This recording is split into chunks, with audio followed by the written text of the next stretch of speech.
Graça e paz, queridos. Vamos dar início a mais uma escola de discipulado. Pai Senhor, pastor. Amém. Deus abençoe. Deus abençoe. Amém, meu querido. Você está com quem? Eu cabia aqui na casa Bia. Amém, filho. Seja bem-vindo em nome de Jesus. Amém. Vamos aprender um pouquinho. Amém. Vamos aprender juntos. Em nome de Jesus. Glória a Deus. Amados, vamos dar início Hoje nós temos um assunto sensacional. Vamos falar sobre o livro de Eclesiastes. É o livro que Salomão escreve na sua velhice. E hoje vamos falar sobre a busca do sentido da vida. E o livro de Eclesiastes vai nos apontar para isso. Por isso, desde já eu quero aproveitar esse momento para a gente orar juntos, para que o Espírito Santo possa mover a minha vida e que eu possa ser um instrumento nessa noite para a edificação de vocês. Então vamos orar para que o Espírito de Deus traga revelações profundas para as nossas vidas nessa noite, em nome de Jesus. Pai, em nome de Jesus, eu quero te agradecer nessa noite pelo privilégio de poder estar aqui junto com os seus filhos, ser, ó Deus, privilegiado por ouvir a sua voz, aprender, ó Deus, da sua palavra nessa noite. Pedimos que o seu Espírito possa nos conduzir, possa nos levar, ó Deus, ao pleno conhecimento daquilo que o Senhor tem para as nossas vidas. Abra as nossas mentes, abra o nosso coração e que todas as sementes que vão ser lançadas nessa noite de conhecimento possam ser colocadas em prática em nossas vidas. Sente conosco aqui também, Espírito Santo, e nos instrua a instruir o seu povo. Para louvor e glória do nome de Jesus, nós te agradecemos, Pai.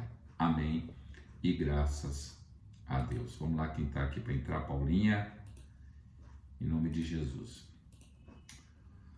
Hoje nós vamos falar sobre o livro de Eclesiastes. E eu quero já começar com uma pergunta, porque o livro de Eclesiastes é um livro de perguntas, né? Então vamos iniciar o livro de Eclesiastes fazendo uma pergunta. Qual é o sentido da vida? O livro busca a explicar qual é o verdadeiro sentido da vida, né? Qual é o propósito de existirmos? Qual é o propósito de estarmos nessa vida? Qual é o propósito de Deus nos dar vida? Né? Qual é o propósito? Qual é a finalidade de estarmos vivos? E Eclesiastes também é um livro para quem busca responder questionamentos, né? E que esteja se questionando e procurando o verdadeiro sentido da vida. Para aqueles que ainda não encontraram o seu propósito, para aqueles que ainda não encontraram sentido, significado para a sua vida, leia o livro de Eclesiastes, porque ele ajuda muito, muito a entender isso, mas também para trazer questionamentos, e à medida que você vai buscando esses questionamentos, você vai recebendo respostas da palavra de Deus a respeito disso. O livro de Eclesiastes também é tido para muitos, um livro pessimista, mas se a gente entender e usarmos uma chave hermenêutica, que nós estávamos até falando domingo, eu e o Cauê falando sobre isso, sobre essa chave hermenêutica. Se nós usar Jesus Cristo como a chave hermenêutica, sendo ele o centro da nossa interpretação bíblica, nós vamos perceber que há um norte, que há uma direção, que vai nos levar a uma sabedoria útil e necessária para a vida. Então nós precisamos ter Jesus como a nossa chave hermenêutica para lermos o livro de Eclesiastes. Aí então, lógico, nós vamos voltar à pergunta inicial. Qual é o sentido da vida? Por que nós estamos aqui? E o que estamos construindo nessa história de vida? Essas devem ser as perguntas, e essas são as perguntas que Salomão faz para que ele descubra, mediante os seus questionamentos, mediante a sua própria vida, qual é esse sentido de estarmos aqui. E é lógico que existem algumas palavras chaves nesse livro que vão responder algumas perguntas sobre o sentido da vida. E uma dessas palavras-chave que a gente vai ver no livro de Eclesiastes é a palavra vaidade. E se a gente vê no original, a palavra vaidade, ela tem o sentido de inutilidade. Quando o sábio Salomão fala de vaidade, ele exclama sobre a inutilidade das coisas e ele pensa nessa questão de inutilidade das coisas. A segunda palavra que vai levar a gente a responder a essa pergunta de buscar o sentido da vida é estar debaixo do sol. Debaixo do sol, você vai ver isso muito, debaixo do sol. Esse, na verdade, é o cenário de todo ser humano, é o cenário que a gente vive, né?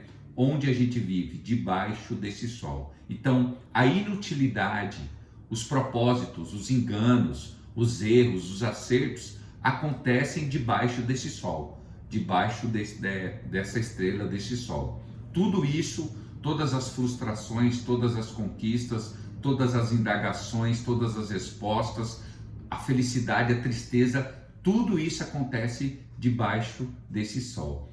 E aí isso faz a gente pensar que deve haver alguma sabedoria além de estarmos debaixo deste sol. Então o livro de Eclesiastes vai apontar a gente a buscar além do que está debaixo do sol. As respostas, na verdade, todas as respostas da vida não estão apenas debaixo do sol. Existe alguém além de estarmos debaixo desse sol. Existe uma sabedoria além disso, e a gente aprendeu isso na aula passada, onde nós falamos sobre Provérbios e Eclesiastes. Então, para quem assistiu a aula passada, já tem com certeza muitas respostas às suas perguntas. Amém? Esse livro também nos traz para uma realidade local. Que realidade é essa? A vida faz sentido? O que vale nessa vida? O que faz sentido nessa vida?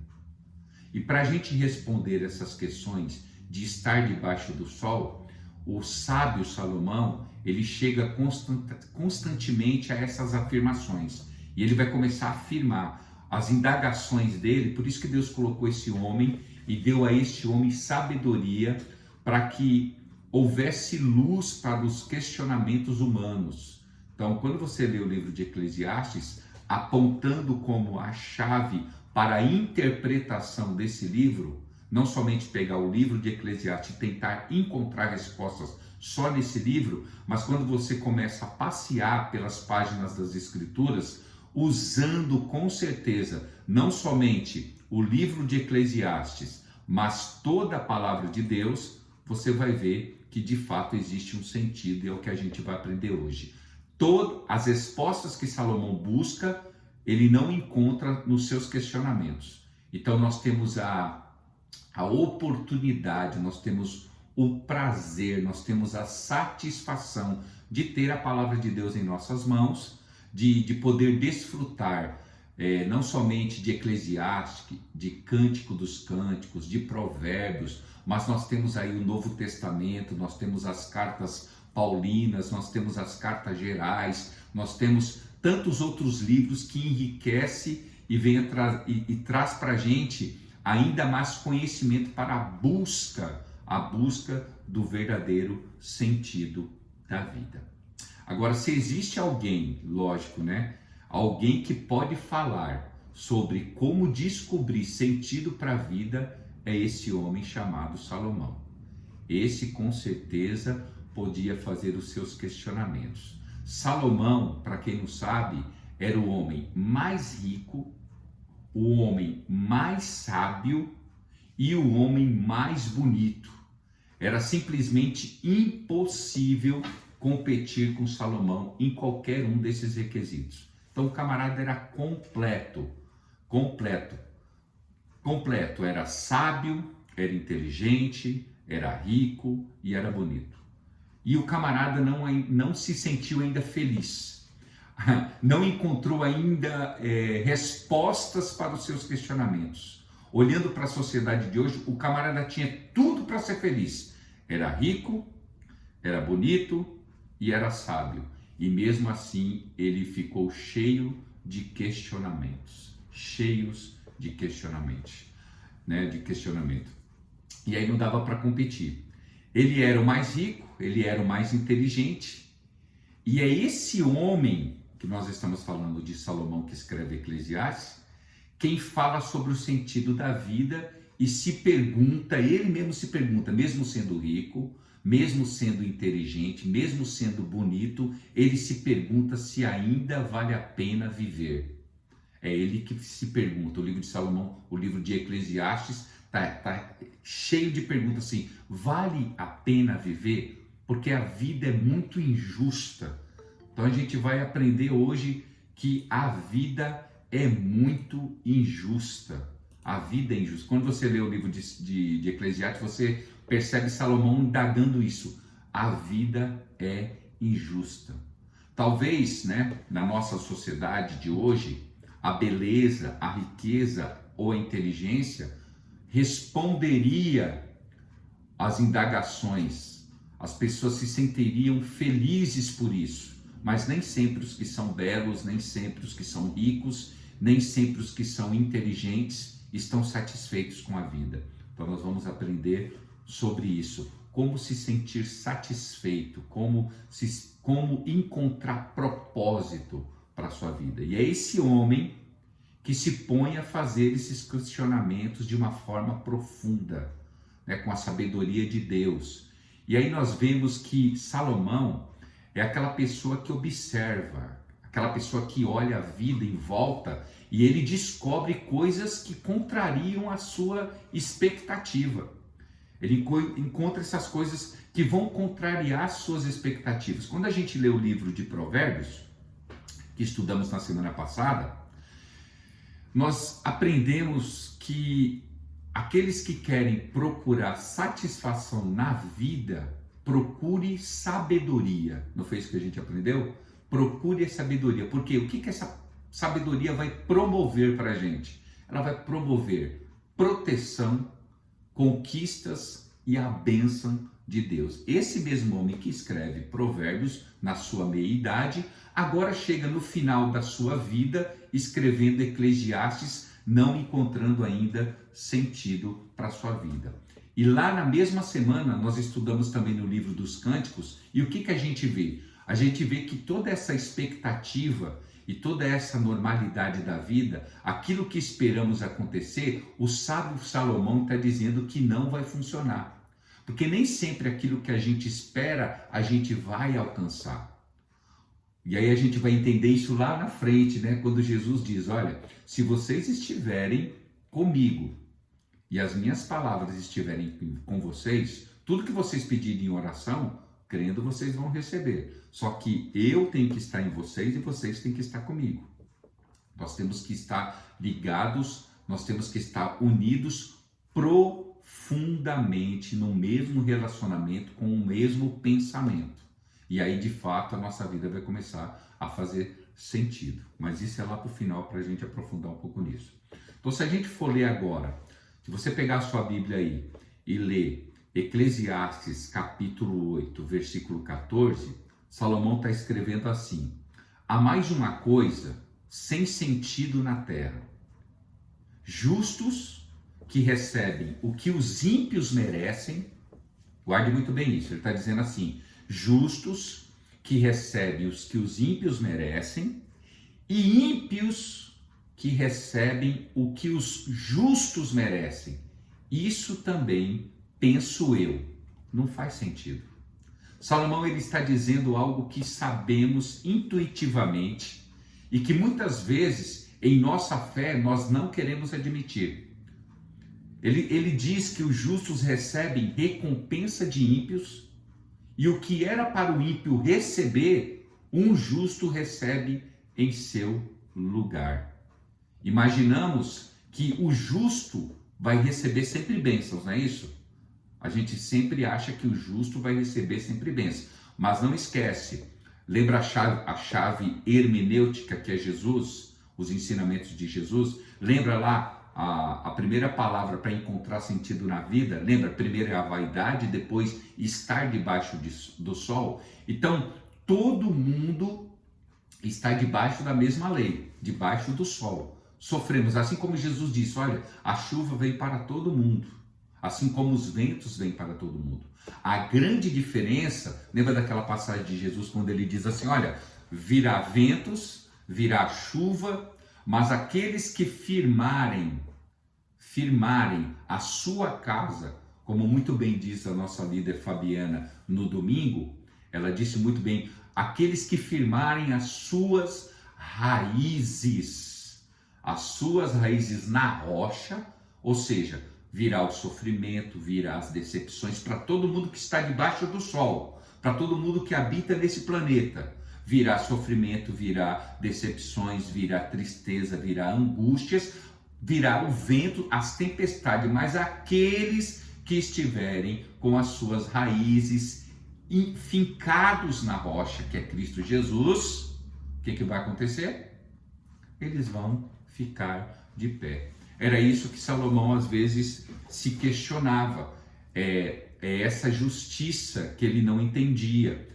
Essa justiça, como pode o justo receber a recompensa do ímpio?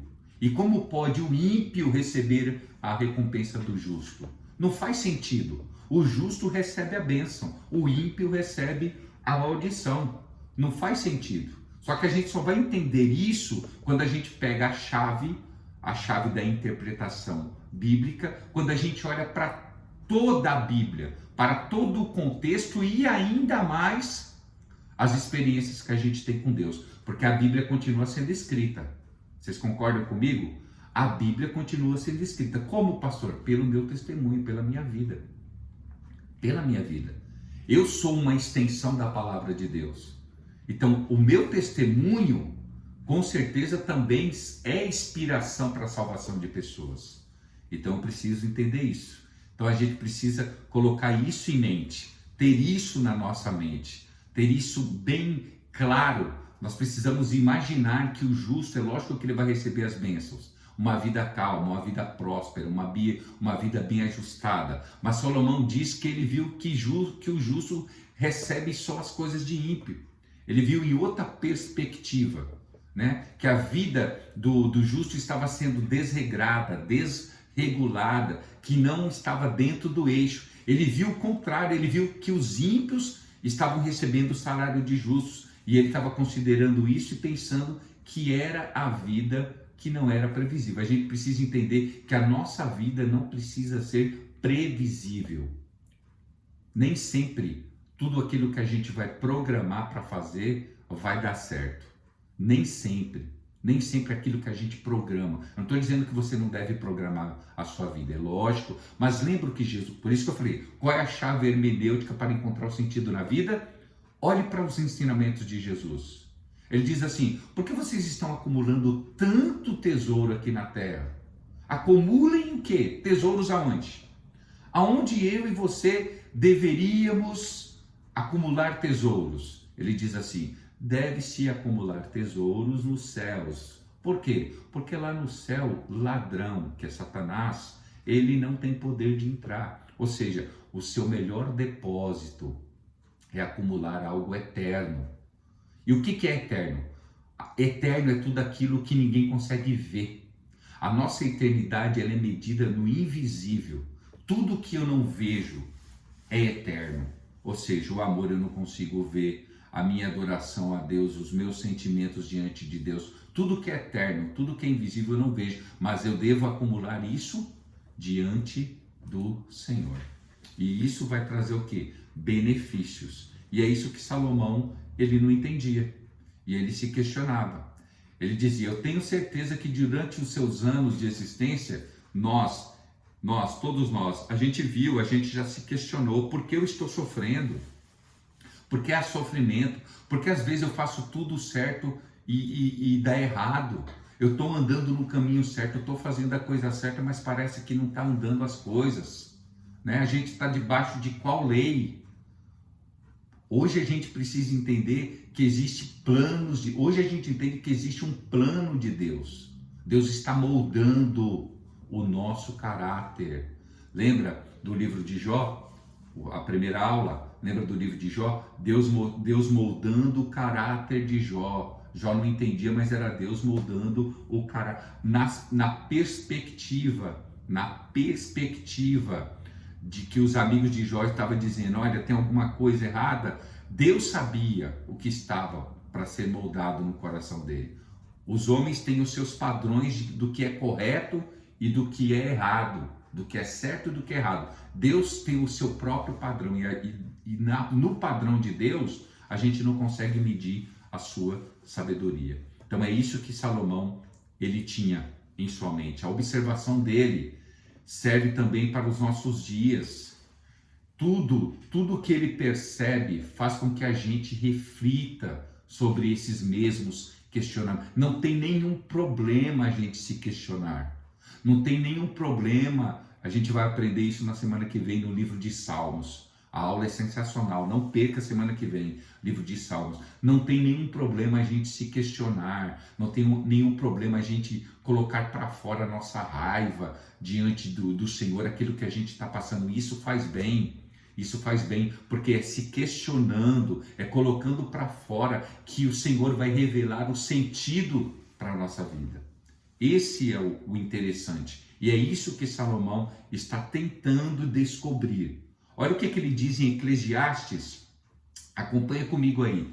Eclesiastes capítulo 9, vou ler a partir do versículo 11 e o versículo 12. Ele diz assim, ó. Percebi ainda uma outra coisa debaixo do sol. Olha ele falando de novo. Para todo mundo, debaixo do sol. Os velozes, eles nem sempre vencem a corrida. Os fortes nem sempre triunfam na guerra. Os sábios nem sempre têm comida. Os prudentes nem sempre são ricos.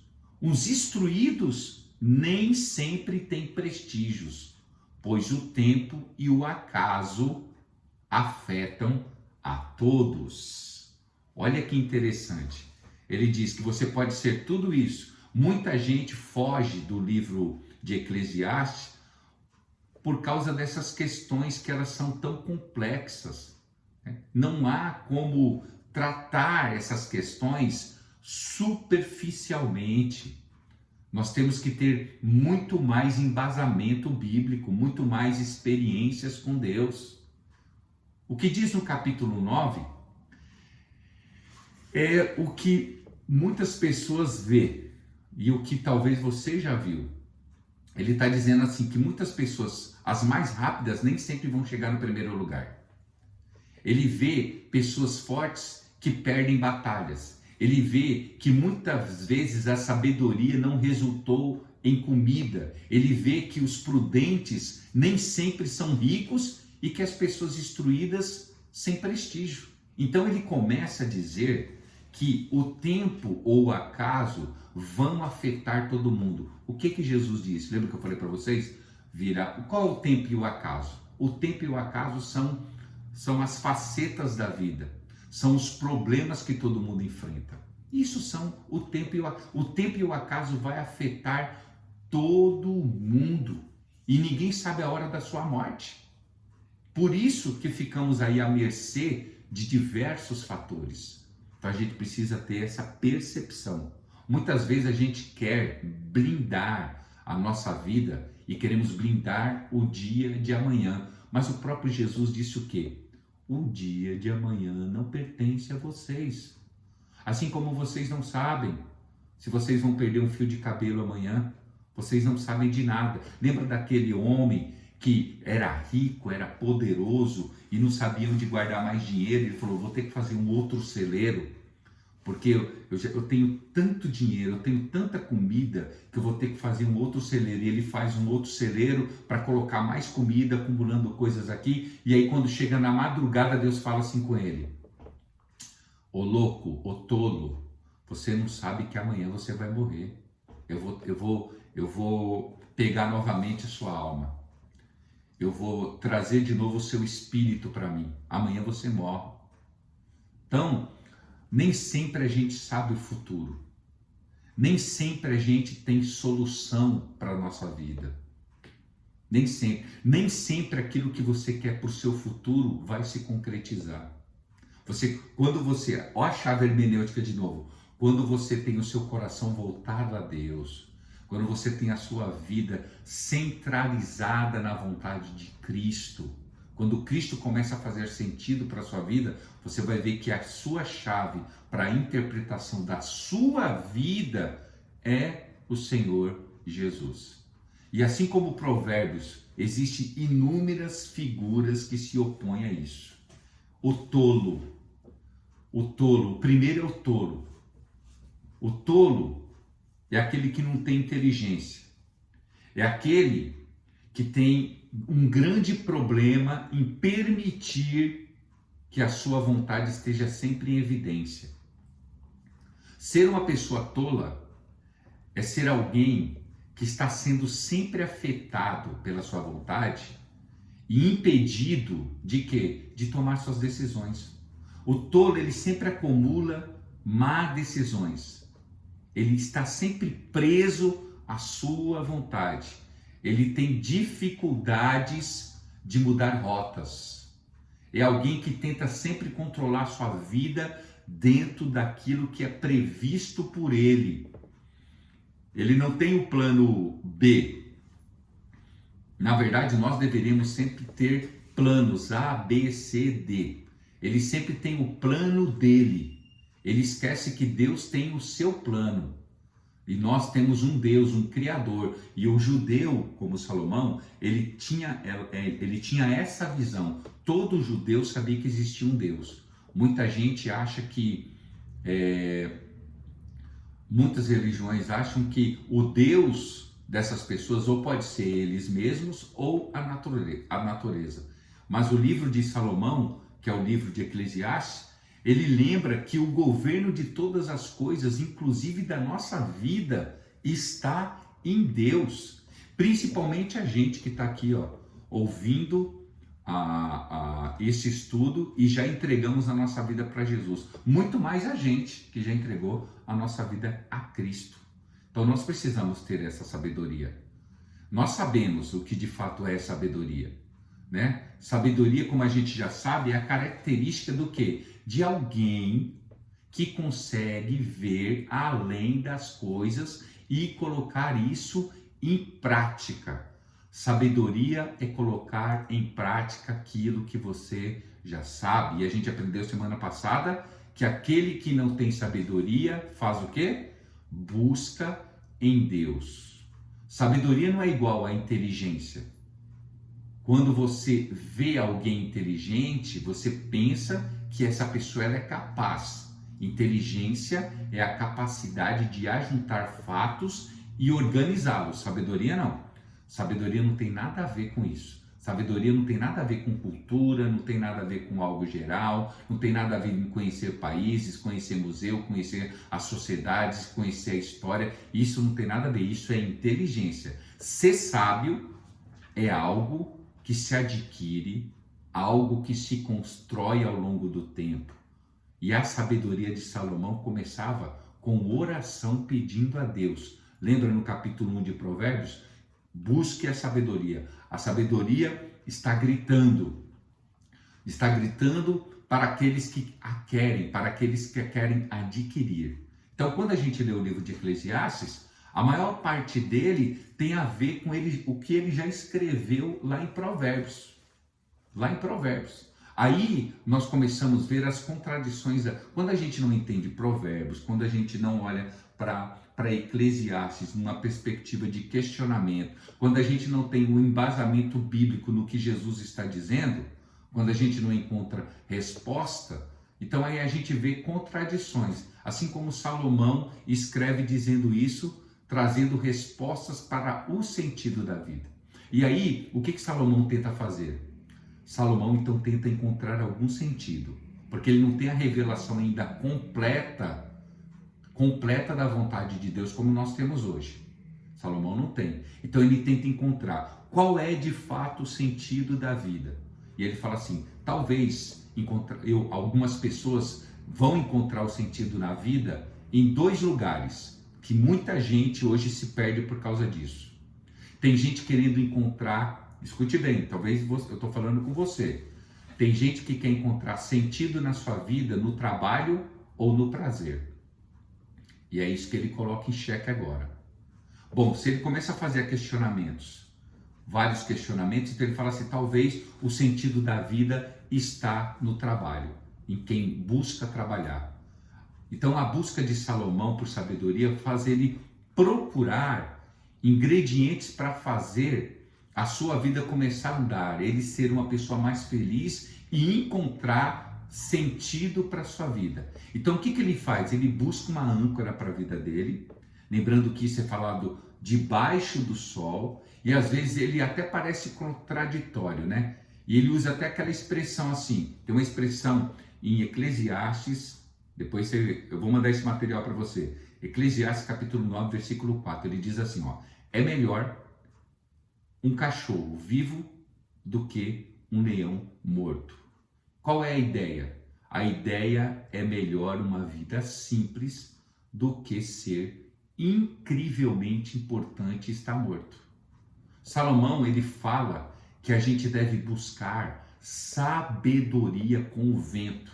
Por quê? Porque a sabedoria é algo que está sempre na nossa frente. Sabedoria está sempre na frente. Sabedoria nunca está atrás da gente. Por isso que quando a gente aprende, a gente está aqui. Eu aprendo uma coisa. Quando eu sou sábio, quando eu pratico lá na frente. Então a sabedoria está sempre lá na frente, quando eu a pratico. Então a sabedoria está sempre à frente de mim.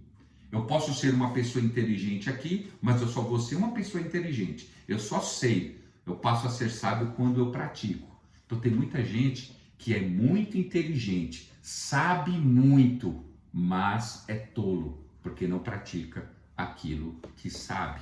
E é essas respostas que Salomão busca e tenta nos mostrar nesse livro de Eclesiastes. Então, buscar sabedoria é algo bom e é lógico que traz sentido para a vida. E é nessa busca por sentido e significado que basicamente ele responde debaixo do sol, trazendo respostas como ele consegue com o seu trabalho e o seu prazer. E um dos sentidos da vida de Salomão que nos ajuda a pensar é o sentido que conseguimos na mesa da nossa casa. É isso que está se perdendo, debaixo de sol, sentados na mesa junto com a família e com os irmãos em comunhão. Então quando você lê o livro de Eclesiastes, você vai ver que Salomão vai denotar isso. Ele vai dar a importância de nós andarmos em família, de nós aproveitarmos a vida com pessoas, voltarmos a repetir esse provérbios, mais vale comer rúcula, tomate e alface com os irmãos do que comer uma picanha e camarão com os nossos inimigos. Então o primeiro significado dessa conversa é que às vezes o ímpio recebe o salário do justo e vice-versa. Olha o que ele está dizendo aqui. Ele está dizendo assim, ó, tem pessoas que são ímpias, escute bem o que eu vou falar, tem pessoas que são ímpias e dão mais valor à família sentada na mesa e aproveitando aqueles momentos na mesa da comunhão do que o justo. O justo que teria prazer de fazer isso, ele não faz. Então a gente vê isso, a gente vê essas coisas. E aí, o mais rápido, ele está dizendo que ele não vai vencer. Então, o salário do ímpio é do justo, porque às vezes o camarada é ímpio e está recebendo recompensas dos justos, porque ele está fazendo alguma coisa que o justo deveria fazer. E eu vou falar de mim. Às vezes eu, como pastor, eu posso dizer que... praticando o que sabe, né, pastor? E isso, tem que praticar o que sabe. E ele está praticando o que... Ele é ímpio, não tem conhecimento de Deus, não tem, mas ele dá valor para a família, ele dá valor para os seus amigos. Você sabe, a gente sabe disso. E o que ele recebe como recompensa? Aquilo que o justo deveria fazer, ele não faz, e o ímpio faz melhor. Quem depois diz isso daí lá na frente? Vamos lá, vamos ver quem vai se habilitar. Tem uma frase impactante de Jesus. Vou só dar o início. Os filhos das Trevas. são mais São mais prudentes. do que os filhos da luz. Luz, né? Não é isso? Verdade.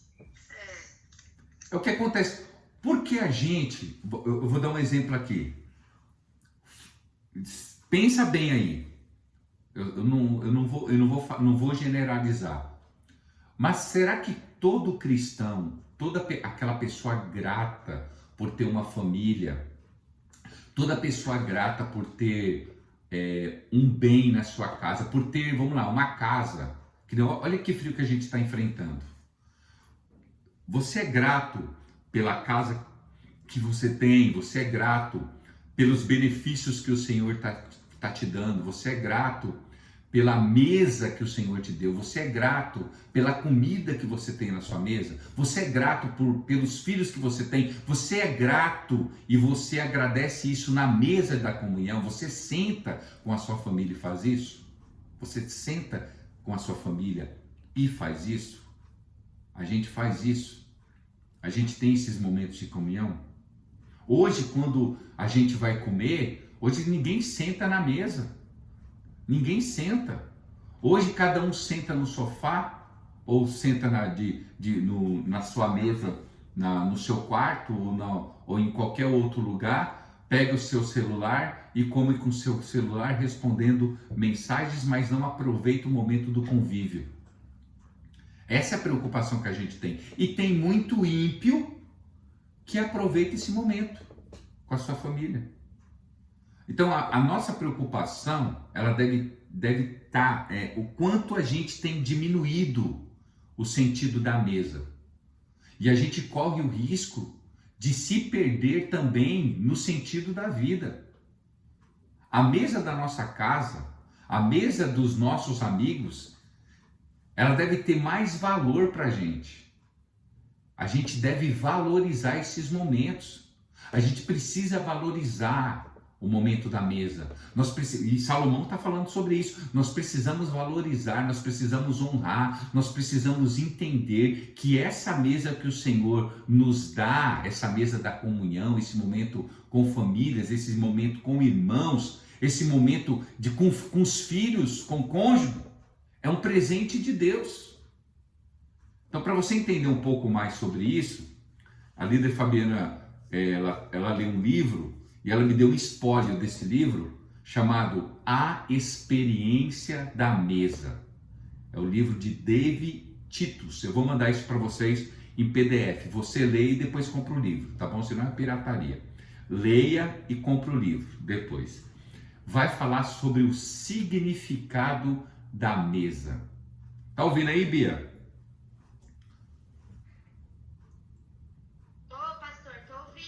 Dá um espólio aí rapidinho de 1 minuto aí pro pessoal sobre o significado desse livro.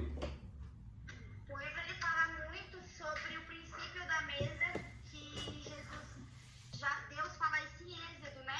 Sobre você ter a comunhão na mesa, sobre você estar com a sua família e a mesa ela vem trazendo a cura, porque através de você estar com a sua família na mesa, ali se gera o perdão, o amor, gera mais o fator de você estar mais próximo da sua família, de você conhecer mais aquele que está junto com você e valorizar isso como Jesus valorizava.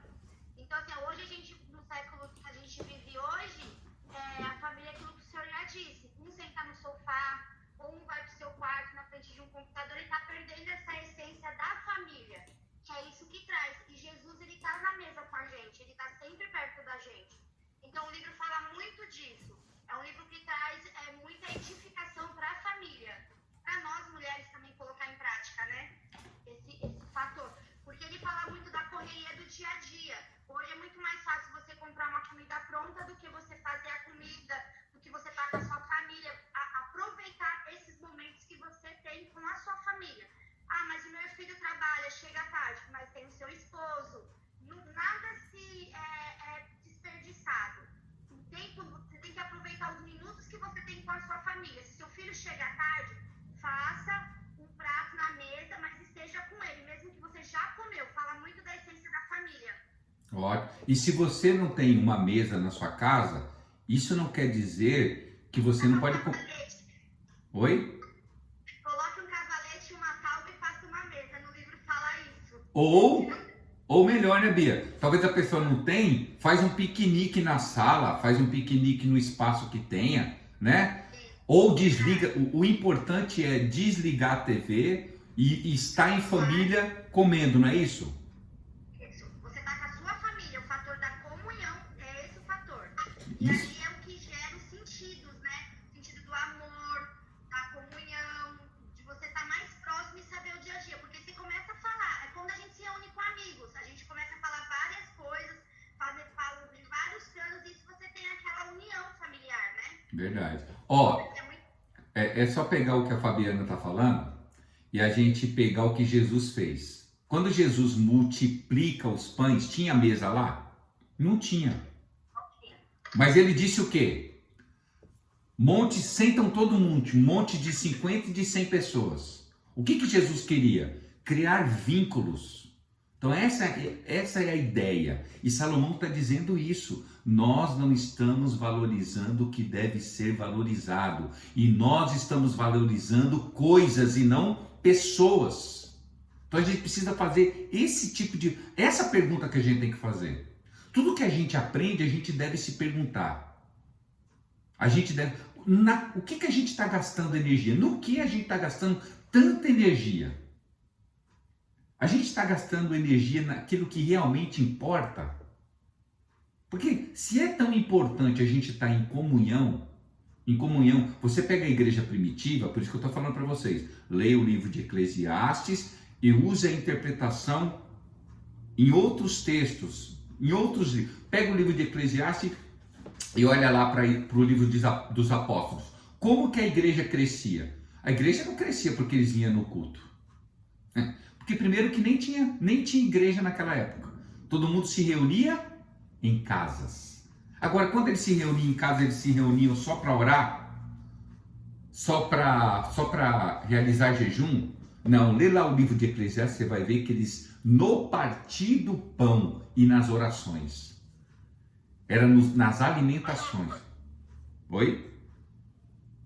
Pastor? Oi? Irmã Maria, esse negócio que a Fabiana falou da mesa, isso é muito importante mesmo, porque aqui em casa, desde que eu tive meus filhos, desde que eu tive meu marido que nós casamos, a gente sempre comia na mesa.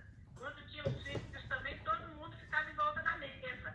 Todas as refeições, café da manhã, almoço, café da tarde, janta, e até hoje. Tem só eu e a Lu, às vezes a Bia está dormindo na hora do almoço, e eu e a Lu a gente senta na mesa e a gente fica conversando.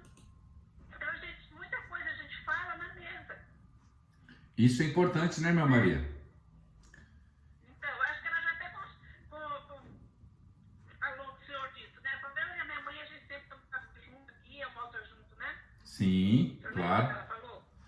Pra gente... É uma coisa que marca muito, é quando eles vêm aqui, eles fazem questão de ficar todo mundo na mesa. E a gente perdeu isso. E a gente perdeu isso, né? Nós perdemos essa importância. Então, eu acho que esse formato de gente estar na mesa com a família, com os filhos, ajuda muito no caráter dos filhos. Porque é uma coisa que fica com eles. Eu vejo hoje meus filhos, o senhor conhece, né? O Gil, conheceu a casa do Gil, e os outros meus filhos também são assim. Eles estão sempre na mesa. Mesmo que esteja só os dois, eles estão sempre na mesa. Eles não perderam esse costume. Glória a Deus. E hoje a gente não vê mais isso, né? Verdade. Então a gente precisa resgatar isso novamente, né? Eu estava vendo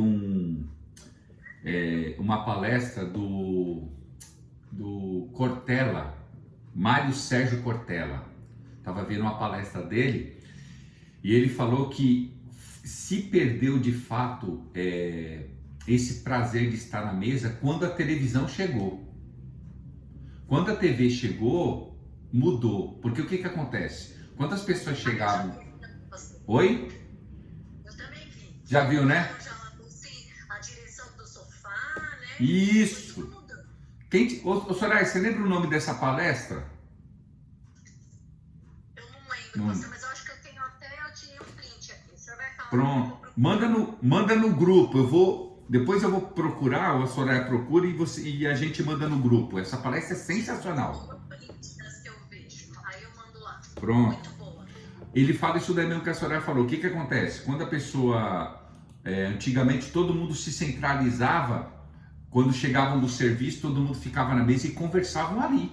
Todo mundo conversava ali e terminou.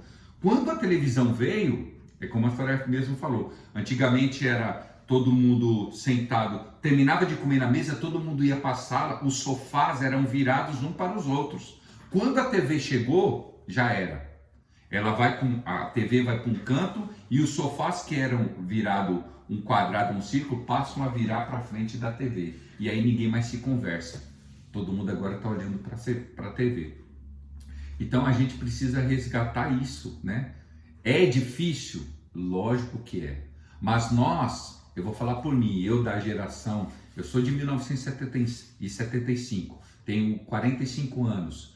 Eu vim já dessa geração de sentar na mesa. Até hoje, você vai na casa da minha mãe, é na mesa. As refeições são na mesa. Sempre as pessoas estão sentando na mesa. Então minha mãe tem isso, meu pai tem muito disso, né? E nós precisamos resgatar isso também, né? Eu confessei já isso para vocês, que vai fazer uns 2 anos que eu não tinha mesa, eu tinha aquele balcão que é a cozinha americana. Ali não tem uma refeição com excelência. Então hoje eu tenho uma mesa para sentar e a gente faz isso hoje, graças a Deus. Foi difícil? Muito. Para resgatar isso é muito difícil. Desligar tudo e sentar e conversar e estarmos juntos. Isso é difícil, mas nós podemos resgatar. E é isso que o livro de Salomão, o livro de Eclesiastes fala. Nós precisamos resgatar aquilo que é importante.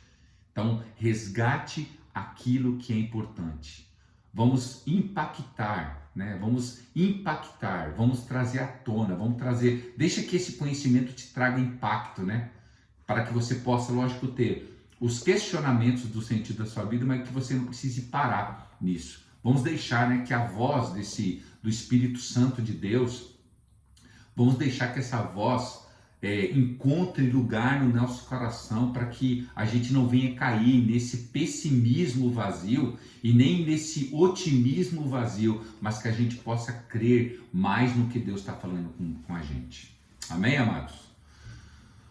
Outra coisa, ele fez algumas tentativas, né? No livro vai mostrar as tentativas de buscar esse sentido da vida, e a primeira tentativa errada foi responder que nós devemos viver de uma forma que nós tenhamos prazer, um prazer excessivo. Como que eu consigo, escute bem, como eu consigo encontrar sentido na minha vida?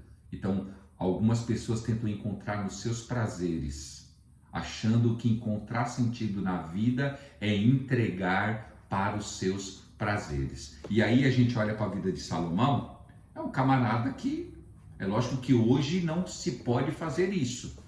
Hoje não se pode, mas um homem que tinha 700 mulheres, 300 concubinas, ele não negou nada do seu coração. Tudo que ele quis, ele adquiriu. É lógico que naquela época se podia ter a poligamia, hoje não pode. Mas a ideia é essa. Será que a gente está construindo e sustentando o sentido da nossa vida nos alicerces certos? Porque tem gente que não está feliz com a vida, não está feliz com a sua vida, com a vida que ela tem agora, então ela fica encontrando meios para encontrar a felicidade. Então ela fica se desgastando para encontrar a felicidade, esquecendo que a nossa felicidade, o sentido da nossa vida e do nosso propósito está em nós encontrarmos a boa, perfeita, agradável e vontade de Deus. A felicidade da vida, ela não é só sobre a capacidade de construir, de conquistar, de ter tudo que a gente deseja e de se relacionar de alguma forma. Salomão, a gente vê isso. 300 mulheres, 700 concubinas. Salomão, ele experimenta tudo o que ele quer fazer. Ele deixa seu coração livre em relação a isso e percebe que o prazer não é a questão da vida. Quer dizer, o homem, ele era rico e ele podia ter o que ele quiser e ele era rei. Então ele foi usando, e foi isso que levou ele à ruína. Isso que levou ele a pecar contra Deus, a se voltar para a idolatria. Por quê? Porque ele deixou os seus prazeres dominar o seu coração, a sua vontade. Ele não colocou freio nas suas vontades. Ele não colocou freio nas suas vontades. E a gente vai aprender isso muito lá no livro de Salmos na semana que vem. Precisamos colocar freios na nossa vontade. Tudo, aí a gente olha lá o Espírito Santo usando a vida de Paulo. Tudo me é lícito, mas nem tudo me convém. Nem tudo nos convém.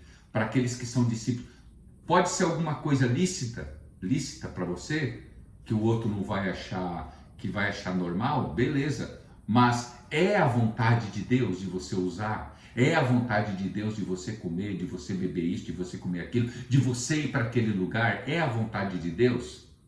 Será que você não está dando muita razão para a sua vontade, por seus prazeres? Porque a gente às vezes deixa os prazeres dominar a nossa vida porque nós estamos escondendo alguma coisa no nosso coração. Existe algo que está dentro do nosso coração que precisa ser exposto e a gente quer maquiar com um prazer, com uma vontade nossa. E aí nós só vamos se frustrar. Nós só vamos se frustrar. Então a questão não é deixar os prazeres tomar conta da nossa vida. E às vezes se faz a tentativa de se mostrar nessa frustração, como é que eu disse para você. E é isso que Salomão diz. Eu tentei o sentido da vida nessa direção e eu não fui respondido. Não fui respondido. Em algum momento, ele chega até a dizer assim, odiei a minha vida. Agora, como que um homem pode dizer assim, eu odiei a minha vida, sendo que era um homem mais rico? Escute bem, olha aí, é o que eu estou dizendo. Nem sempre ser rico, bonito, poderoso, sábio, inteligente, faz com que a pessoa encontre o sentido na sua vida. Se ela não estiver bem aqui e com o Criador. Ele mesmo diz, eu odiei a minha vida. Eu odiei, a minha vida não faz sentido. Porque ele colocou o peso no lugar errado. A vida não faz sentido quando a gente coloca o peso no lugar errado. Quando a gente trabalha com os extremos. A vida só vai fazer sentido quando Cristo for o centro da minha balança. Quando Cristo for o centro da minha balança, tudo que eu colocar, tudo que eu pesar vai trazer equilíbrio. O grande problema é que a gente trabalha com a extremidade. Ou a gente trabalha demais, como ele disse, eu vou encontrar sentido para a minha vida. Eu vou trabalhar.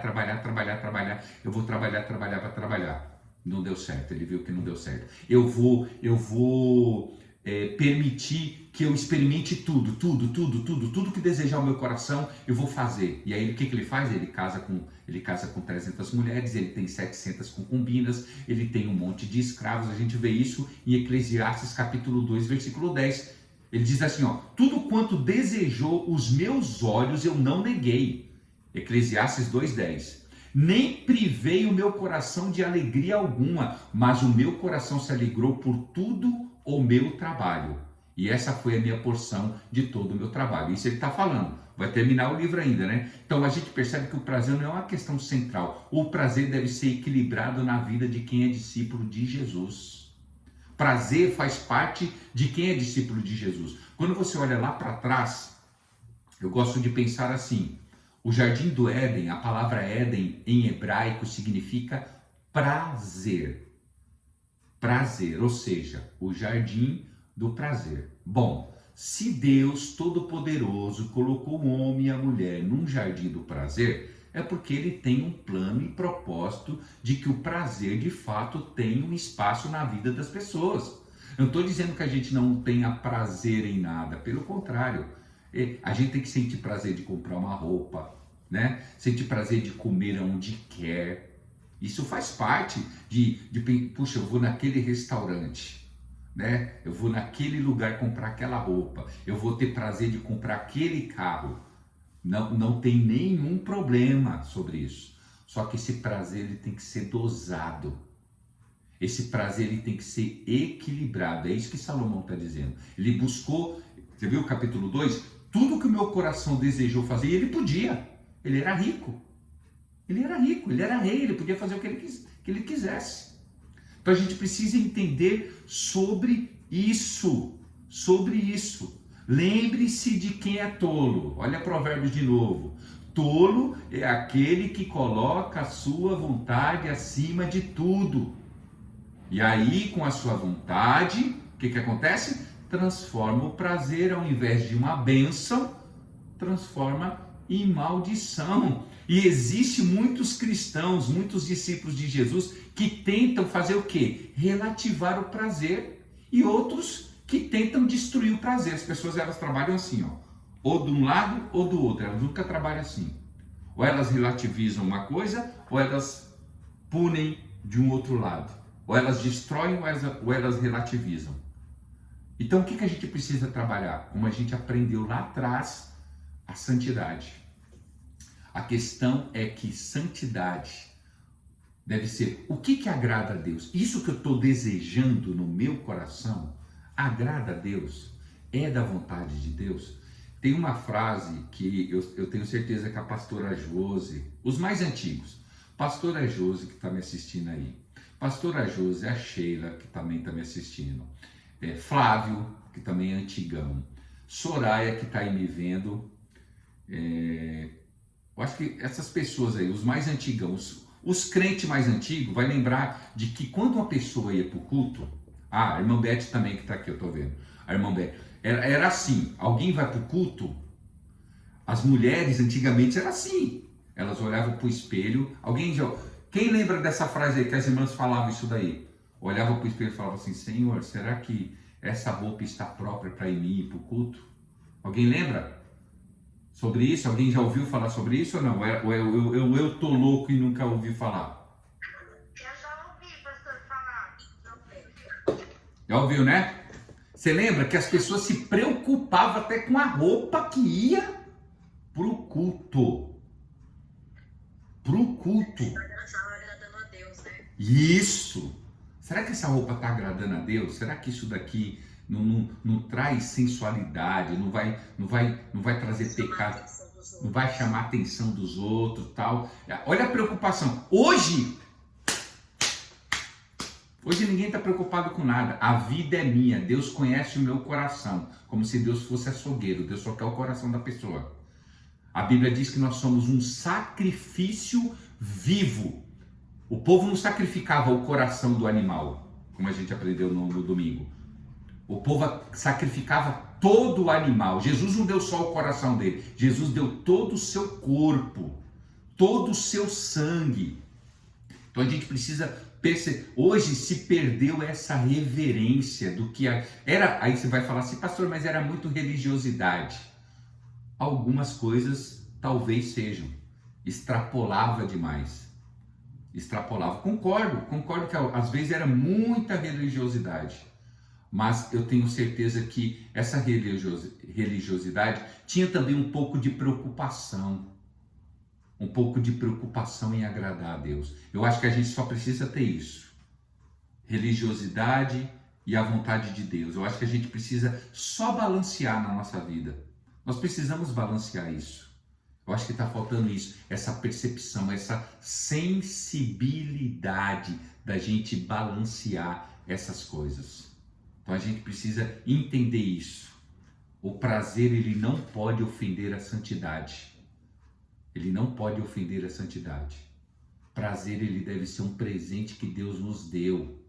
Quando a gente vê isso em Eclesiastes, nós temos que ver isso como bênção que vem de Deus. Próprio Tiago capítulo 1, carta de Tiago, capítulo 1, versículo 17, vem assim, toda boa dádiva ela vem do alto.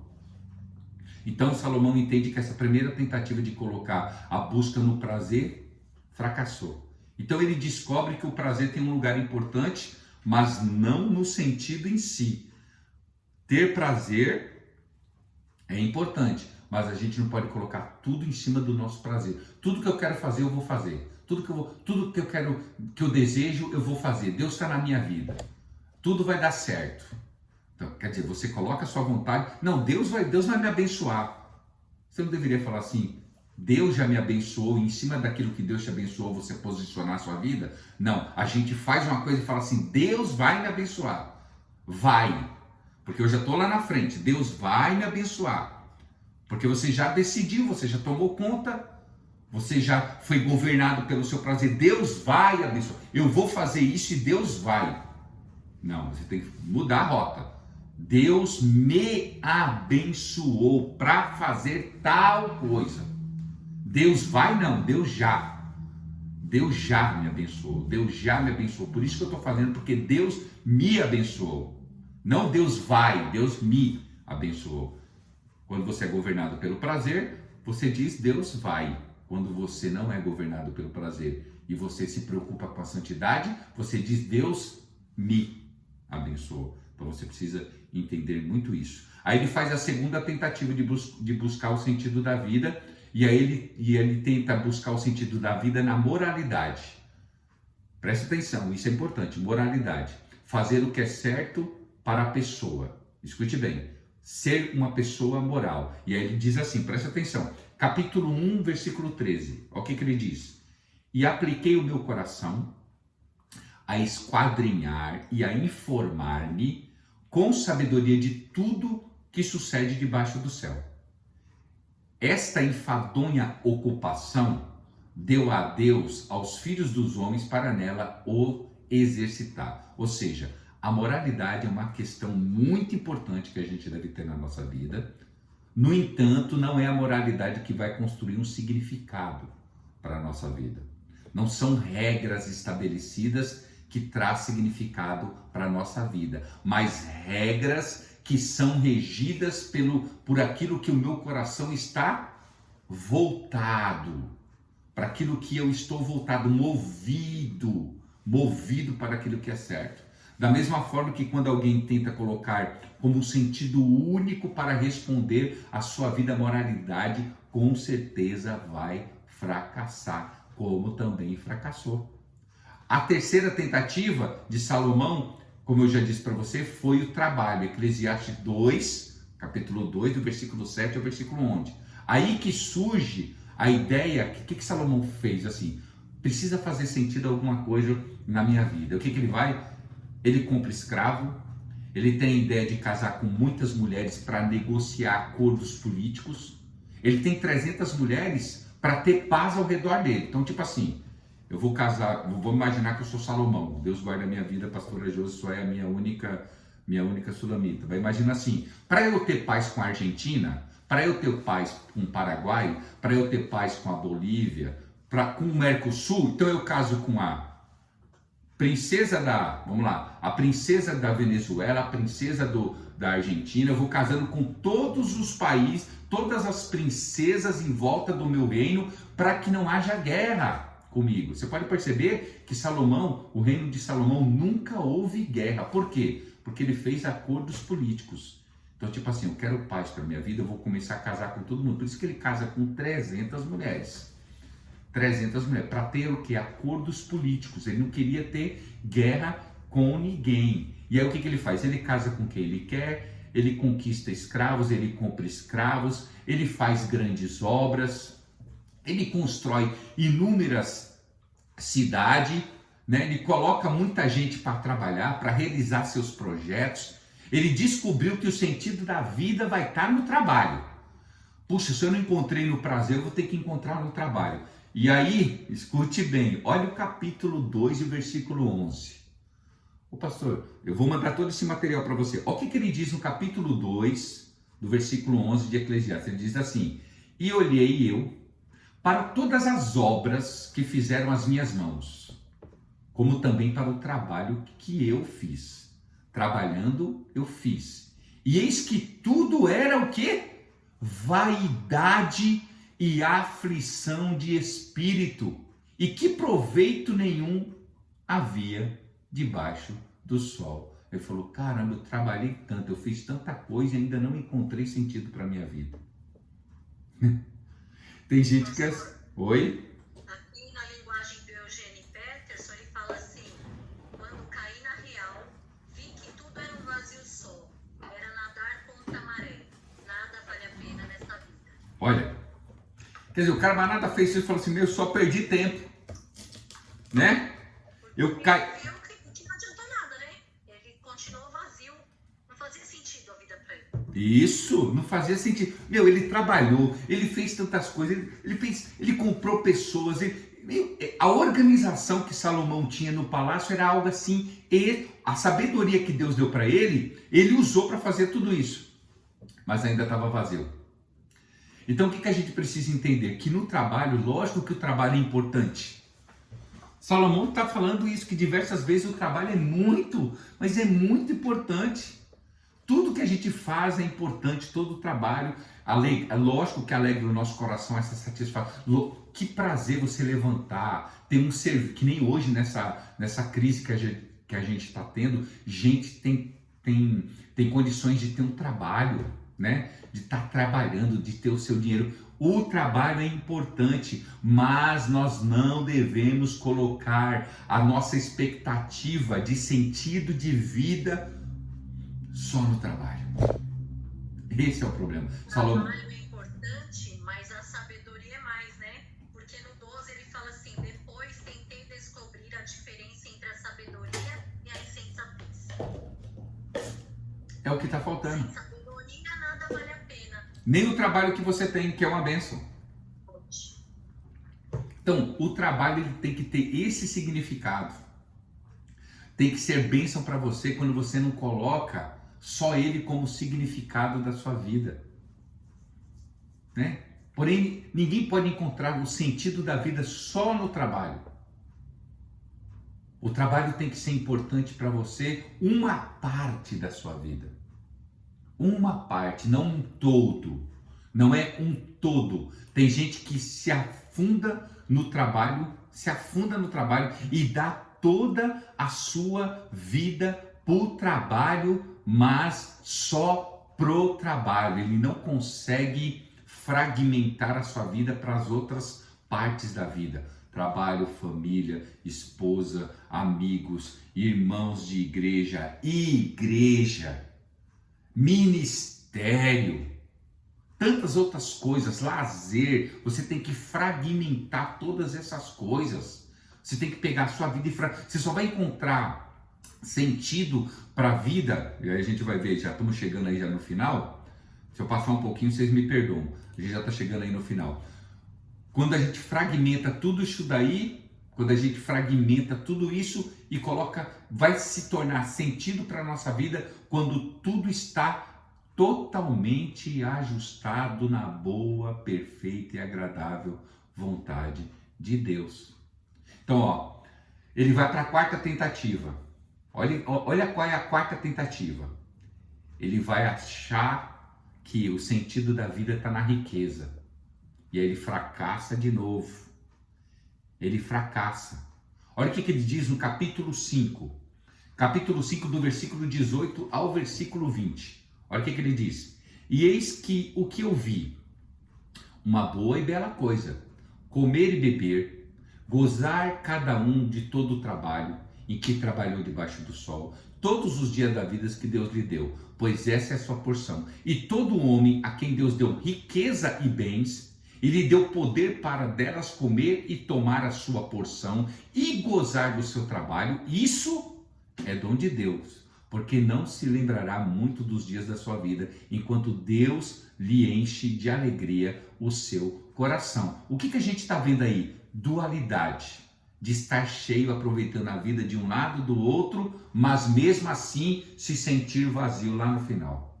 A nossa vida, nós estamos inclinados e nos sentindo plenos, pois nós estamos fazendo o quê? Aproveitando a vida ou sentindo vazio, sem propósito. O que a gente está fazendo com a nossa vida? Nós estamos inclinados no quê? Qual é a nossa maior... Lembra que eu falei para você? Nós não devemos viver uma vida inclinada. Os nossos pesos devem ser equilibrados na vida. Nós devemos encontrar propósito. Nós devemos aproveitar a vida e nos sentir cheios, não vazios. E o que a gente vê? Nós vemos que Deus nos chamou para desfrutar da sua presença e da sua intimidade. A vida só vai fazer sentido para a gente quando nós encontrarmos a presença de Deus. A presença de Deus. Existe um vazio dentro de cada ser humano que o Salomão tenta explicar. Ele vai preencher com trabalho, ele vai preencher com prazer, ele vai preencher com a moralidade, ele vai preencher com tudo, mas existe um vazio que só pode ser preenchido com Deus. Com Deus. Não adianta riqueza, não adianta moralidade, não adianta nada disso. Nada disso. Prazer, não adianta trabalho, porque é um conjunto. Eu preciso da presença de Deus. Eu preciso encontrar a intimidade com Cristo. E aí a gente vai ler um texto, 1 Crônicas, capítulo 16, versículo 10. Olha o que está dizendo. Glorificai-vos no seu santo nome, alegre-se o coração dos que buscam ao Senhor. A nossa alegria está na busca em Deus. Se você tem tempo para desfrutar das riquezas, tem tempo para ser uma pessoa de boa moral, tem tempo para desfrutar de prazeres, tem tempo para trabalhar, tem tempo para tudo isso, mas não tem tempo de buscar a Deus e a sua presença, a vida não vai fazer sentido para você. Não vai. Salmos capítulo 28, versículo 7. O Senhor é a minha força e o meu escudo. Nele confiou o meu coração e fui socorrido. Assim o meu coração salta de prazer e com o meu canto eu o louvarei. Isaías 49, versículo 13. Exultai, ó céus, e alegra-te, ó terra, e vós, montes, estalai com júbilo, porque o Senhor consolou o seu povo e dos seus aflitos se compadecerá. Percebe? Percebe que existe uma forma da gente encontrar sentido e significado para a nossa vida? E a forma e para encontrarmos sentido e significado é a presença de Deus. E não somente a presença de Deus, mas saber também agradecer por tudo o que Ele tem nos dado. Uma vida de busca, uma vida de intimidade, mas também uma vida que a gente possa desfrutar de tudo que Deus já nos deu. Gente que não aproveita o que Deus nos deu. Eu não vou falar o nome do santo, pegar o ditado aí, não vou falar o nome do santo, mas eu posso falar o milagre que ele fez. Conversando com uma pessoa, não é daqui da nossa igreja, uma pessoa de fora, e passando por problemas, né? E eu atendo essa pessoa. Para quem não sabe, eu faço o atendimento de inteligência multifocal, tenho algumas pessoas que façam esse atendimento, e essa pessoa veio com uma demanda para mim, uma demanda. Ele perdeu a mãe, essa pessoa perdeu a mãe, e não conseguia encontrar sentido na vida.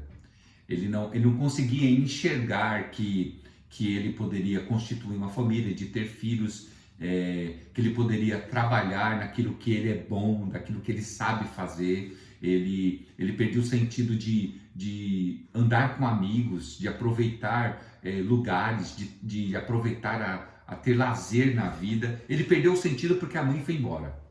E aí, durante 7 sessões que a gente fez com essa pessoa, lógico, depois da gente estudar todo aquele histórico dele, chegamos a uma conclusão, né? Lógico, com a ajuda do Espírito Santo. Mas aí eu não atendi ele como pastor, eu atendi ele como profissional da área. Por ele é uma pessoa cristã, mas eu atendi ele como um profissional da área de inteligência multifocal. E aí, na 7ª sessão, ele já estava encontrando sentido na vida. Ele já estava feliz, ele já tinha feito algo que ele queria, que ele achava que as pessoas iam reclamar dele, ele já estava saindo, ele já estava praticando aquilo que ele não fazia anos que ele não praticava, que era uma arte marcial que ele deixou de praticar, e isso dava prazer para ele tinha perdido a vontade de fazer isso, já estava andando de bicicleta, já estava saindo com o pai, que ele também tinha perdido até a vontade de sair com o pai, com os irmãos, porque a mãe perdeu, e de repente na 7ª sessão deu um up na vida dele, ele descobriu, e eu falei, e aí, como você está se sentindo? Aí ele parou assim e falou assim, sabe o que é, Paulo? Isso é muito relativo, a felicidade. Aí eu falei, rapaz, ele olhou assim para mim e falei, quer dizer, quando é tristeza, quando você está no bad, que o pessoal fala agora, né? Quando você está no bad, não sei se é a palavra certa, quando você está no bad, você fica lá, se lamentando. Quando as coisas estão começando a dar certo para você, você não aproveita esse momento, você não vive esse momento.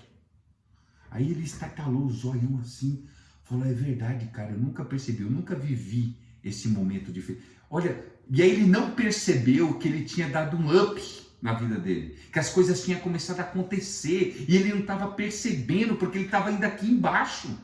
Ele estava dando mais razão para aquilo que ele tinha vivido do que para aquilo que ele já estava vivendo.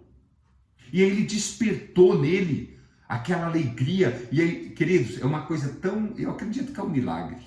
É um milagre. Lógico que a gente usa as técnicas que a gente aprendeu, mas é lógico que a gente mistura com o Espírito Santo, e o Espírito Santo faz a obra. E aí ele começou a enxergar, falou, rapaz, a partir de agora eu estou começando a enxergar. Falei, então começa a dar, tira esse negócio, tá? A felicidade é relativa, eu não posso... Eu falei, meu irmão, curte o que você está vivendo agora. Então tem gente que tem tudo, mas não curte. Tem gente que tem tudo e não consegue curtir aquilo que tem. Né? Porque quer mais, ou porque não vê prazer naquilo que já tem. Então você precisa, eu estou falando com você, meu irmão, estou falando com você, minha irmã, você precisa curtir o que você já tem. O sentido da vida começa a fazer, a sua vida começa a fazer sentido quando você começa a agradecer por aquilo que você já tem. Você já tem, né? É a pergunta que fica. Eu preciso equilibrar isso. Eu preciso equilibrar isso na minha vida. Você tem a presença de Deus.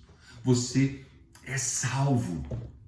Você tem uma família maravilhosa. Pense nisso. Ah, pastor, eu não tenho ainda. Mas o que você tem?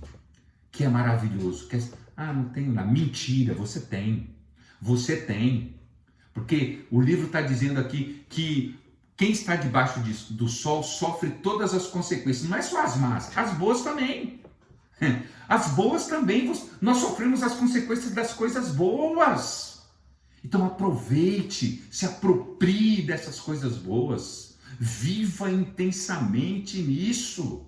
Só para quem já viveu um momento de depressão, todo dia é um dia especial. Todo dia é um dia sensacional. Levante com o pé direito todo dia. Tem gente que já levanta com o pé esquerdo, reclamando da vida. Então você precisa entender. Desfrute disso. Desfrute do que você tem. E aí a gente só vai perceber isso quando a gente entende que tem a presença de Deus. Você tem a presença de Deus e você não está desfrutando dela. Né? E aí você encontra a razão. Eu tenho que trabalhar mais aqui, eu tenho que ganhar mais um dinheiro ali, eu tenho que comprar mais uma coisa ali. E tudo começa a fazer, a gente começa a dar mais valor para as coisas que não faz sentido, não faz sentido, não faz sentido. O que faz sentido é Cristo na nossa vida. Isso que faz sentido. É esse Cristo que vai nos ensinar que as riquezas, que as bênçãos de Deus, tudo isso só vai fazer sentido se a gente tiver Deus na nossa vida. O sentido da vida está quando a gente encontra a sabedoria para se apropriar dessas coisas. Para ser sábio é aproveitar das coisas que você já tem. Ser sábio é deixar a vontade de Deus tomar conta do seu coração. E aí quando o coração está cheio de sabedoria, ele pode tomar boas escolhas. E cada boa escolha ele descobre novas riquezas. E a santidade de sentido é uma santidade de vida. É encontrar essa vontade de Deus. É importante a gente conquistar esse sentido de vida sem experimentar a sabedoria que vem do alto. Isso é imparcial, não dá. O sentido da vida está em a gente descobrir a sabedoria que existe na cruz de Cristo. Em descobrir que Cristo em nossa vida, fazendo com que o prazer, que o Salomão não entendeu, prazer, riqueza, trabalho, moralidade, são bênçãos de Deus. São bênçãos, elas não são maldições. Eu não tenho que focar só numa coisa, encontrar sentido na minha vida só nos meus prazeres. Por isso que você vê um monte de gente imoral, gente pervertida, porque quer usar o seu próprio corpo para encontrar prazer. Aí terminou de usar o seu corpo, vai se afundar na depressão. Aí vai procurar outro prazer, vai para as drogas. Aí vai procurar outro prazer. Cada um vai procurando os seus prazeres porque não tem Deus, porque não tem a presença de Deus. Então, faça com que o prazer, faça com que as riquezas, que as condições que você tem, o trabalho, a moralidade, sejam as bênçãos de Deus. Sabe por quê? Cristo vai construir esse significado na sua vida. Se você não entendeu isso até hoje, eu quero profetizar sobre a sua vida, em nome de Jesus, que Cristo vai construir um significado na sua vida, na mesa da sua casa, na mesa com seus irmãos, te ensinando que Ele é mais do que tudo na sua vida. Ele vai te dar um valor real, Ele vai te dar importância, em nome de Jesus. Isso é ter o Espírito Santo de Deus. Coisa que o Espírito Salomão ainda não entendia, ele estava buscando. Hoje a gente tem. Hoje a gente tem tudo, hoje a gente tem a palavra, hoje a gente tem mais conteúdo para encontrar o sentido da nossa vida. A gente só precisa parar de achar que Satanás vai conduzir, você e Satanás vai produzir prazer na sua vida. Quando você acreditar que só Jesus é o verdadeiro especialista sobre prazer, a sua vida muda. Sabe qual é o problema? A gente tem que parar de acreditar nas propagandas, nos comerciais, que acha que você precisa de mais, que você vai ser feliz se você comprar, se você ter isso. Esquece, você só precisa confiar que Cristo é a fonte do seu prazer. Cristo é a fonte do nosso prazer. Nós vamos aproveitar o que podemos e devemos aproveitar, pois nós estamos sendo guiados por Jesus. E quando Jesus constrói dentro do nosso coração a moralidade, não será um instrumento de orgulho, mas sim um testemunho de quem encontrou significado em Jesus Cristo na sua vida. E mesmo que em palavras pessimistas, a gente encontrar a verdadeira sabedoria para que a gente possa tomar todas as decisões da nossa vida, tudo aquilo que é necessário para a gente tomar. É a bênção de Deus sobre você. Encontre isso, encontre a presença de Deus. Sabe por que às vezes você não sente prazer na sua vida? Você acha que a sua casa não está boa, a pessoa que você convive não está boa, o seu emprego não está bom, o dinheiro que você tem não é suficiente. Sabe por quê? Falta a presença de Deus, falta a essência da gratidão, falta você agradecer mais por aquilo que você tem. Isso é encontrar sentido para a vida. Isso é encontrar sentido para a vida. Pastor Paulo. Amém. Deixa eu te falar algo aqui que tudo isso que o senhor falou a respeito do sentido da vida e tal está em Jesus. E eu quero trazer só um pensamento meu que eu me peguei pensando já tem um tempo, que a gente tem pouco tempo diário, eu falo, para poder entender esse sentido da vida, porque eu falo por mim mesmo, que eu busquei muito riqueza, eu busquei muito esse lado, vamos supor, do material, sabe? Sei. Eu vi com várias pessoas de classe social bem, que tem a condição financeira boa, carro bom, casa boa, e durante um tempo eu me peguei pensando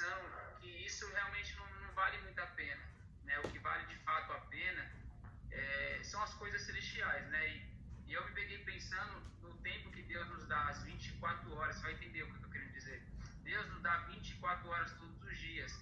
E esse é meu pensamento. Dentro dessas 24 horas, a gente dedicamos 8 horas, que é o correto, que diz, né, para o sono. 10 horas, 10 a 11 horas ao trabalho, porque o trabalho nos pede isso, né? Das 8, vamos supor, das 8 às 6 da tarde, nós dedicamos ao trabalho. E das 6 à meia-noite, dedicamos 2 horas para os deveres de casa, chegar, fazer janta. E temos só apenas 4 horas disponíveis para poder entender de fato o que é o sentido da vida. Só que nós pegamos essas 4 horas que Deus dá disponível para a gente damos essas 4 horas, às vezes, ter um celular, damos essas 4 horas para uma televisão, uma novela e etc. Então, somando essas 4 horas disponíveis que nós temos todos os dias, na semana dá 28 horas. Dentro dessas 28 horas por semana, tiramos 2 horas para entregar para Deus. E às vezes essas 2 horas que nós entregamos num dia na semana para Deus, entregamos reclamando, né? E essas 2 horas é a única hora que a gente temos para entender o sentido da vida, que é ouvindo sobre Deus, lendo a palavra de Deus. E então assim, são 4 horas que a gente tem diárias, que eu acredito que faz a gente entender de fato o sentido. Só que essas 4 horas a gente tem que usar para Deus, né? Não sei se você conseguiu entender o que eu estou querendo dizer. Não, claro que eu entendi, com certeza. Entendi sim, obrigado aí pela sua contribuição. O problema, às vezes, o que acontece? É que o Cauê não estava, né, irmãos, nas outras aulas. Depois a Bia vai passar para você aí, Cauê, as 70 resoluções de Jonathan Edwards. Alguém leu? Que eu mandei para vocês? As 70 resoluções de Jonathan Edwards. Como você levar uma vida de santidade? Alguém lembra que eu mandei no grupo? Entra aí alguém em contato aí, se alguém lembra que eu mandei. Lembra, né? Então, é isso que o Cauê falou.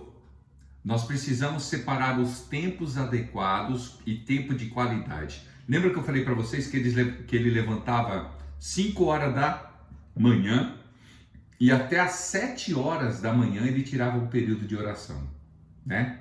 Ele tirava o período de oração. O dia dele começava orando. Então, o dia dele não começava com ele levantando, tomando café e indo trabalhar. Não, o dia dele começava com Deus primeiro. Só que o que a gente faz? A gente faz o que o Cauê está falando aí. A gente entrega tudo para nós e às vezes um pedaço para o diabo, porque durante esse tudo para nós vamos dar um pedacinho para o diabo. E lá no final, você viu que o Cauê falou uma coisa bem legal mesmo, é igualzinho que a gente faz. E no final sobra 4 horas. O resto sobra. E aí a gente pega essas 4 horas de resto, que a gente já desperdiçou toda a energia das 20 horas, o que vai acontecer? O que a gente vai fazer? Vai estar cansado. Então, leia o livro As 70 Resoluções de Jonathan Edwards e vocês vão começar a ajustar as suas vidas. Levantou? Faz o seu devocional primeiro com Deus. É o meu devocional com Deus. Depois eu começo a minha vida, começa a minha jornada. É isso que a gente deve fazer. Amém? Entendeu, Cauê? Então tem lá, depois a Bia vai passar para você aí as 70 resoluções de Jonathan Edwards, como viver uma vida de santidade. Ele vai dar algumas dicas aí. Vou ler a dica que ela mandou para mim agora. Isso. Você vai ver que vai ser bênção para a sua vida aí. Amém, queridos? Amados, alguém aí tem alguma pergunta, alguma indagação, alguma dúvida? Porque a gente já está terminando. Eu falei para vocês para vocês terem paciência comigo aí, já são agora 9 horas e 40 minutos. Alguém tem aí alguma indagação, algum questionamento, alguma coisa e queira dividir aí? Esse é o momento para a gente fazer isso. Senão a gente vai terminar a aula, em nome de Jesus. E aí eu mando todo esse material para vocês quando a gente concluir os livros poéticos, que a gente conclui os livros poéticos. Semana que vem que a gente fecha com o livro de Salmos, que a gente já aprendeu sobre Jó, Provérbios, Cantares de Salomão e agora Eclesiastes, e semana que vem a gente conclui com Salmos. Aí a gente inicia, depois da semana que vem, a gente inicia os livros proféticos e aí nós vamos falar sobre os profetas do Senhor. Amém, amados? Vou terminar então, em nome de Jesus. Posso terminar? Em nome de Jesus? Quem quer se habilitar aí em orar pra gente? Deixa eu ler aqui, peraí, irmãos, vocês estão, o chat aqui, peraí. Deixa eu ler algumas coisas aqui, né?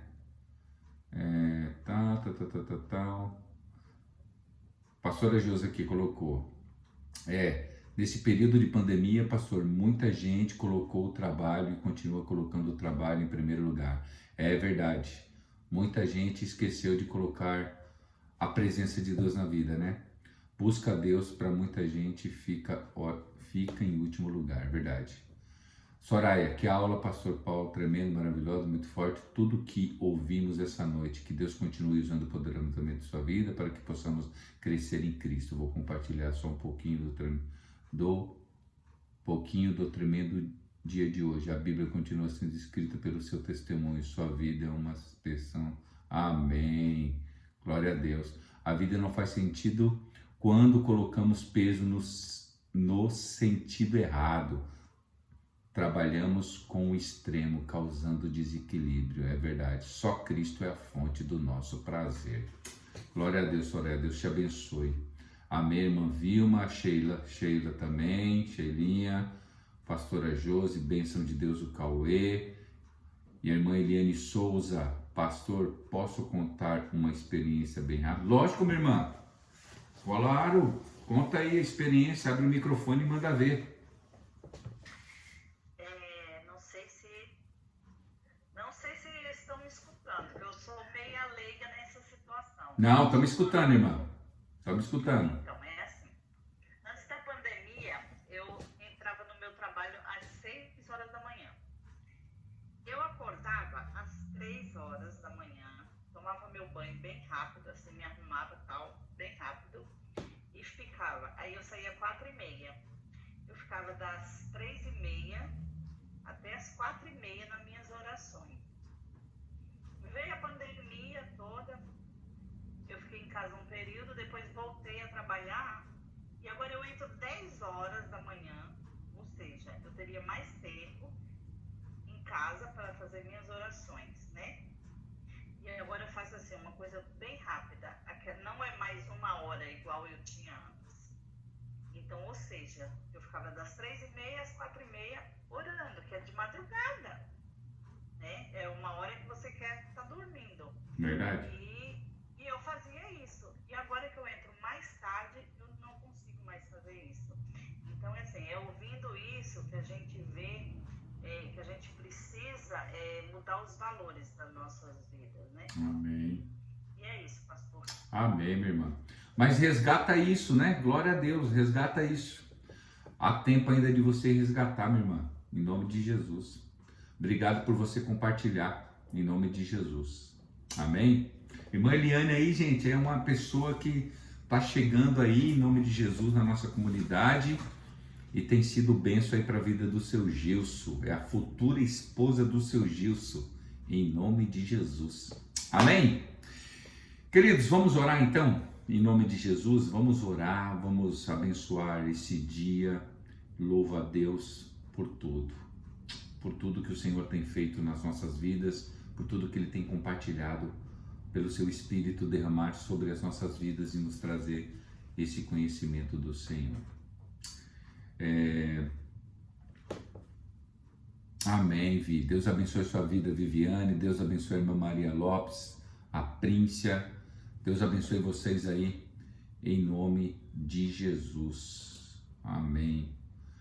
Quem vai se habilitar aí de orar, em nome de Jesus? Alguém se habilita aí em levantar uma oração para que o Senhor possa fazer frutificar tudo que a gente aprendeu aqui nessa noite? Quem vai se habilitar aí? Vai, primeiro que abrir o microfone, ore. Eu vou orar, pastor, eu vou orar. Amém. Senhor Jesus, meu Pai, nessa noite eu quero te agradecer, meu Pai, por tudo que foi falado, Deus, nessa noite, meu Deus. Que podemos, ó Deus, aprender de fato, Senhor, o que te faz sentido na nossa vida, Senhor. Que os nossos olhos, meu Deus, não estejam focados, meu Deus, nas coisas, ó Deus, que Salomão disse, Senhor. Esse ensinamento, ó Deus, que através da vida do pastor Paulo, o Senhor nos trouxe nessa noite, meu Pai. Que podemos dar valor, Senhor, à sua presença, aos teus ensinamentos, meu Deus, que isso de fato, Senhor, nos traz sentido, Senhor, e prazer nessa vida, Senhor, tanto nessa, meu Pai, como na vida futura, Senhor.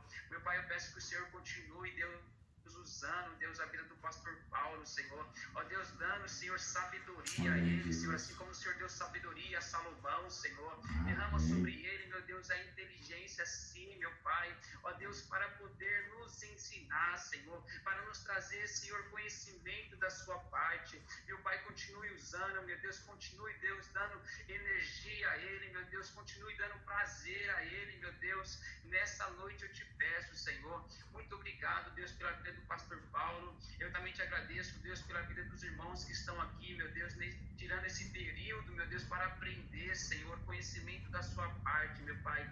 Em nome de Jesus, eu só tenho te agradecer, Senhor, pela vida do pastor Paulo, pela vida dos irmãos, meu Deus, e que podemos aprender, Senhor. Então, eu também quero te pedir, meu Pai, que o Senhor já prepare o nosso coração para a semana que vem, meu Deus, para que nós podemos, ó Deus, aprender ainda mais, Senhor. Quebre todo impedimento, Senhor, e nos abençoe, Deus. Eu te agradeço em nome de Jesus Cristo. Amém. Amém. Glória a Deus. Deus abençoe a vida dos irmãos. Semana abençoada para a vida de cada um de vocês, em nome de Jesus. Cada irmão aí, Sheilinha, Viviane, Irmã Maria Lopes, cada irmão aí, que Deus abençoe a Jéssica, irmã Antônia, irmão Antônia Crespina, a irmã Eliege, em nome de Jesus, o Flavião. Oi. Eu quero agradecer a oração dos irmãos, do Senhor, de todo mundo que orou por Lu, e dizer para todo mundo que ela já está bem melhor, graças a Deus. Amém. Conversar, comendo um pouquinho, né? Glória a Deus. Deus. Já está encaminhado para ver o tratamento, pastor. Oh, glória a Deus. Orações de todos, viu? Amém. Louvado seja o nome de Jesus. Glória a Deus. Ficamos felizes. Obrigado, Jesus. Deus abençoe. Amém. Seu Gilson, Deus abençoe. Isabelinha, Janaína, Jéssica, minha tia Maria Elizabeth, abençoada. Maria Lopes, minha princesa pastora Josi, beijo no coração de vocês. Paulinha, Príncia, Deus abençoe. Ivanice, Deus abençoe a vida de vocês. Ô Ivanice, eu tô sentindo falta da Leninha, viu? Acho que a Leninha pediu para colocar você no grupo e ela saiu, você entrou? Então, ela queria entrar um dia, depois que não conseguiu, eu não entendi também. Então tá bom. Mas ensina ela aí, ou chama ela para assistir a aula com você, tá bom? Tá, eu vou chamar ela para ficar junto comigo também. Amém, filho. Deus abençoe. Boa semana para você. Hoje à noite nós vamos ter oração, que nós fazemos orações, eu e as meninas. Amém. Nós começamos no início da pandemia, fazer oração, a leitura da palavra. Pronto. Coloca a gente em oração então aí, em nome de Jesus. Amém. Sempre a gente coloca, pastora, uma vez. Obrigado, gente. Deus abençoe. Amém. Obrigada, pastor. Nada, filha. Boa semana para vocês. Beijo no coração de todo mundo aí. Obrigada, pastor. Amém. Amém, irmã Eliane. Irmã Eliane, Deus abençoe sua vida, minha irmã. Boa semana para vocês, irmãos. Vou deixar aí para vocês que estão saindo essa canção aí em nome de Jesus.